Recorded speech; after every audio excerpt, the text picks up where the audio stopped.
최남단 제주까지 얼어붙게 만들었던 한파 속에 한라산에는 며칠 전부터 많은 눈이 내렸는데요. 매서웠던 한파가 조금 누그러지자 한라산에는 눈썰매를 타며 제주의 겨울을 즐기려는 사람들이 몰려들었습니다. 조인호 기자입니다. 한라산 기슭의 조그만 목장이 순백의 광활한 설원으로 변했습니다. 어린아이들이 환호성을 터뜨리며 눈썰매를 타고 언덕에서 내려옵니다. 빠르게 속도를 내면서 썰매 타는 솜씨를 능숙하게 뽐내는 아이가 있는가 하면 난생 처음 타보는 썰매가 낯선지 조심조심 살펴보며 내려오기도 합니다. 엄마와 아빠도 아이들과 함께 어느새 동심으로 돌아가 썰매에 몸을 실었습니다. 주말이라 눈이 쌓여서 한번 썰매 타러 가볼까 생각했고요. 오니까 애기도 좋아하는 것 같고 좋은 추억 만들 수 있어서 좋은 것 같습니다. 한라산에 내리던 눈이 그치고 차량 통행이 재개되면서 휴일을 맞아 눈썰매를 타려는 사람들이 몰려들었습니다. 겨우내 집안에서 지루하게 움츠렸던 사람들은 소중한 추억을 남겼습니다. 오랜만에 나들이가 즐거운지 가족들끼리 신나는 눈싸움을 걸어봅니다. 하늘에서 내려온 지 얼마 안 돼 부드럽고 촉촉한 눈으로 눈사람도 만들었습니다. 북극의 에스키모들이 살고 있다는 얼음집 이글루도 한라산에 등장했습니다. 예전에 어떤 사람이 이글루를 만들고 있었는데 그때 만들고 싶었는데 여기 와서 엄마랑 태우랑 같이 만드니까 좋았어요. 한라산 천백도로는 하루 종일 설경을 즐기려는 도민과 관광객들의 차량들이 몰려들면서 곳곳에서 주차난과 교통체증까지 빚어졌습니다. 한라산에는 당분간 영하의 날씨가 이어지는 가운데 눈도 자주 올 것으로 보여 제주의 겨울 정취를 즐기려는 인파가 이어질 것으로 보입니다. MBC 뉴스 조은우입니다. 지역 상권 활성화를 위해 지역 화폐인 탐나는 전과 공공 배달의 먹개비 지원 혜택이 확대됩니다. 설 명절을 앞두고 임금 체불에 대한 집중 단속도 이뤄집니다. 이번 주 주요 일정을 이소연 기자가 전해드립니다.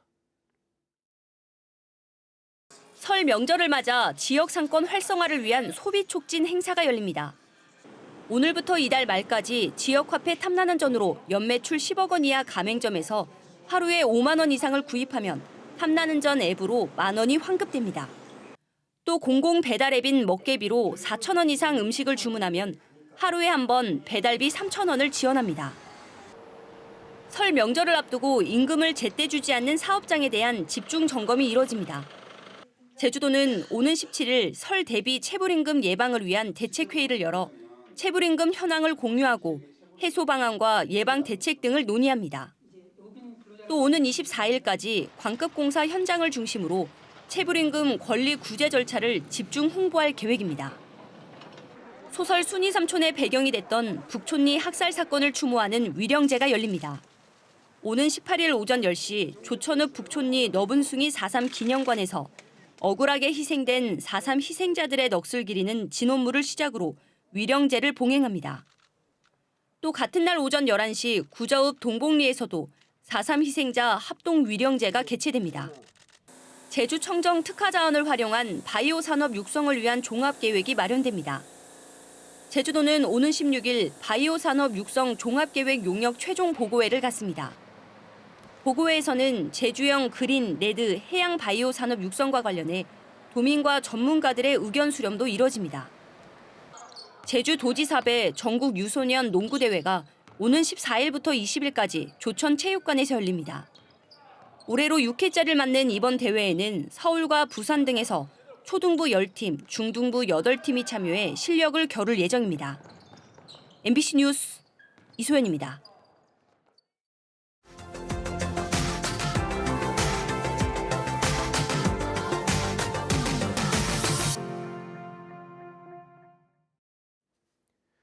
일곱 명의 사상자를 낸 광주 화정 아이파크 붕괴 사고가 일어난 지 3년째를 맞았습니다. 하지만 사고 책임자들은 서로 책임을 떠넘기며 형사처벌과 행정처분을 피하고 있는데요. 이를 바라보는 유족들에게 다시 한번 깊은 상처를 남기고 있습니다. 김영창 기자의 보도입니다. 지난 2022년 1월 7명의 사상자를 낸 광주 화정 아이파크 붕괴 사고. 사고 발생 3년 만에 아파트 2개 단지 8개 동에 대한 해체가 마무리됐고 올해부터 본격적인 재시공에 들어갔습니다. 전문적인 기관에서 정밀안전 진단을 했거든요.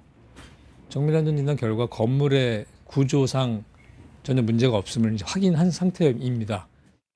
하지만 사고 책임자인 현대산업개발과 하청업체 등에 대한 행정처분과 형사처벌은 3년째 미뤄지고 있습니다. 사고의 주요 원인인 철근 지지대 이른바 동바리 철거를 두고 현상과 하청업체가 서로 책임을 떠넘기면서 수년째 법적 싸움이 이어졌기 때문입니다. 기나긴 법적 싸움은 오는 20일 1심 선고 공판에서 첫 결론이 내려집니다. 1심 결과에서 현산의 책임이 있다면 서울시는 행정처분을 내릴 예정입니다. 앞서 국토교통부는 현산에 대한 건설업 등로 말소를 하거나 1년 이내 영업정지 처분을 해달라고 서울시에 고지한 바 있습니다. 네, 1심 판결에서 그 과실치사한 책임이 현탄에 어떤 부분에서 어느 정도 있느냐에 따라서 그런 걸 보고 처분 수위를 정하자 이런 결론이 있었기 때문에 저희 행정처분 지연에 유족들은 대기업 봐주기냐며 크게 실망한 모습입니다. 특히 사전에 논의됐던 추모 사업도 한 발짝 나아가지 못하면서 답답함을 호소했습니다. 그래도 이걸 기억할 수 있는 어떤 기념비나 어떤 추모 사업을 해야 마무리가 되는데 이제 그것조차도 대충 하려고 하고 관심이 떨어지고. 명백한 인재사고로 결론이 내려진 화정 아이파크 참사의 희생자를 기리는 추모식은 오는 토요일 화정동 사고 현장에서 진행됩니다. MBC 뉴스 김영창입니다. 육지와 섬을 잇는 배편은 섬 주민들에게 소중한 교통편이지만 매년 적자에 씨름하고 있는데요. 배가 끊길 것을 우려해 정부는 일부 업체를 선정해 운항 손실금을 지원해주고 있습니다. 그런데 정부가 최근 사업 대상자로 휴항 중인 업체를 선정해 부실 공모 논란에 휩싸였다고 하는데요. 최황지 기자가 취재했습니다. 여수에서 거문도를 오가는 배는 운항을 멈췄습니다. 선원들에게 임금을 주지 못해 배까지 가압류 상태입니다. 지난해 10월부터 벌써 3개월째 휴항 중입니다. 예측 가능한 불편이라면은 감수해야 되겠지만은 갑작스럽게 안 댕긴다 이거는 아니죠. 넉 달 뒤면 설령이 30년이 돼 해운법상 한국에선 운항도 할 수 없습니다. 하지만 이 배가 어찌된 일인지 정부의 공모 사업에 선정돼 논란입니다. 섬 주민들의 교통권을 보장하기 위해 적자의 반을 지원하는 사업에 배와 업체의 이름이 올랐습니다. 같은 항로를 운항하고 공모에는 탈락한 업체는 평가 방식에 문제를 제기했습니다. 선정 어떤 기준치에 대해서 상당히 궁금하고요. 좀 공개적으로 기준에 맞게 투명한 그런 절차가 있었으면 좋겠고. 휴항 중인 업체를 선정한 배경을 놓고 담당 부처는 평가는 공정했다는 입장입니다. 여수해수청 관계자는 업체가 신청서를 제출할 때 다른 선박을 매입할 계획이었다며 당시엔 사업성이 높았다고 설명했습니다.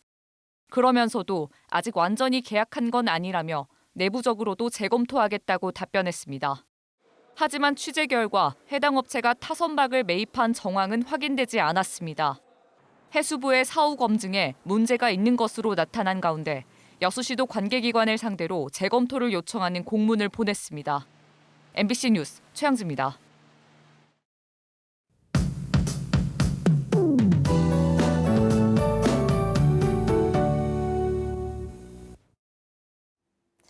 오늘 기온이 오르면서 크게 춥지 않겠습니다. 제주 북부 지역은 한낮에 10도까지 오를 텐데요. 대부분 지역에서 평년 기온을 웃돌면서 활동하기 무난하겠습니다. 한편 산간 지역은 주말에 내린 눈이 얼어서 길이 미끄러운 곳이 있겠습니다. 빙판길 안전사고에 유의하셔야겠습니다. 모레 새벽부터는 다시 눈비 소식이 있는데요. 산지에는 최대 5cm의 눈이 또 내리겠고 5mm 내외의 비가 가끔 오는 곳도 있겠습니다. 오늘은 고기압의 영향으로 제주 전 지역에서 구름 낀 날씨를 보이겠습니다. 아침 기온 어제보다 조금 올랐는데요. 현재 서부 지역 6도, 남부 지역 5도, 동부 지역 2도, 한라산 성판악은 영하 2도 보이고 있습니다. 한낮 최고 기온은 서부 지역 9도, 남부 지역 11도까지 오르겠고 산지 성판악은 3도 예상됩니다. 구름의 양이 많아서 섬 지역도 대체로 흐리겠습니다. 오늘 바다의 물결은 제주도 전해상에서 잔잔하게 일겠습니다. 수요일과 목요일에는 반짝 추워지겠는데요. 북쪽에서 찬 공기가 다시 내려오면서 평년 기온을 밑돌겠고 수요일 새벽부터 시작된 눈비는 목요일까지 내리는 곳이 있겠습니다. 날씨였습니다. 지난해 제주를 찾은 외국인 관광객이 늘어나면서 기초 질서 위반 행위도 급증한 것으로 나타났습니다. 제주경찰청에 따르면 지난해 외국인의 무단 횡단은 2,482건이 적발돼 재작년에 5건보다 크게 늘었습니다.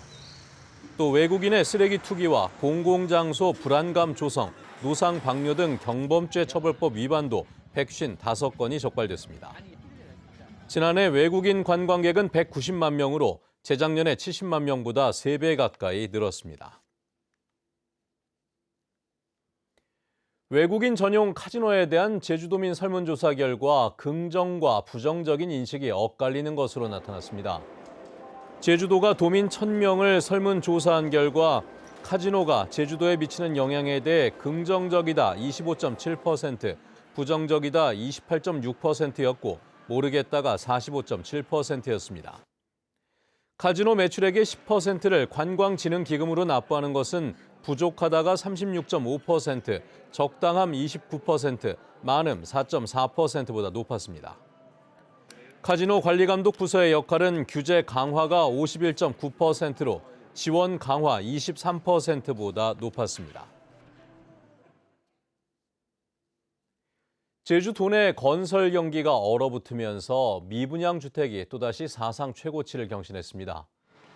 제주도에 따르면 지난해 11월 현재 도내 미분양 주택은 2,851호로 종전 최고치인 지난해 4월에 2,837호를 7개월 만에 넘어섰습니다. 지역별로는 제주시가 68.6%, 서귀포시가 31.4%였고 동지역이 42.3%, 읍면지역이 57.7%를 차지했는데 그중 애월읍이 566호로 가장 많았습니다. 제주 지역 중소기업들의 경기 전망이 어두운 것으로 나타났습니다. 중소기업중앙회 제주지역 본부에 따르면 1월 중소기업 건강도 지수는 53.3으로 지난달보다 12.3포인트 하락해 지난해 2월 이후 13개월 만에 최저치를 기록했습니다. 제조업은 13.3포인트 하락한 70을 기록했고 비제조업도 10.5포인트 하락해 48.6을 기록했는데 전국 평균보다 제조업은 4포인트, 비제조업은 16.9포인트 낮았습니다. 제주도가 올해 관광 분야에 지난해보다 14% 늘어난 1,521억 원의 예산을 투입합니다. 주요 사업으로는 디지털 관광 도민증을 10만 명에게 발급하고 제주와의 약속 캠페인을 진행하며 카름스테이와 웰리스 관광지 등 관광 상품을 개발합니다. 또 에이펙 국제회의를 위해 제주국제 컨벤션 센터 환경을 개선하고 국제선 전세기에 인센티브를 지급하며 한류 문화와 연계한 관광 콘텐츠를 홍보합니다.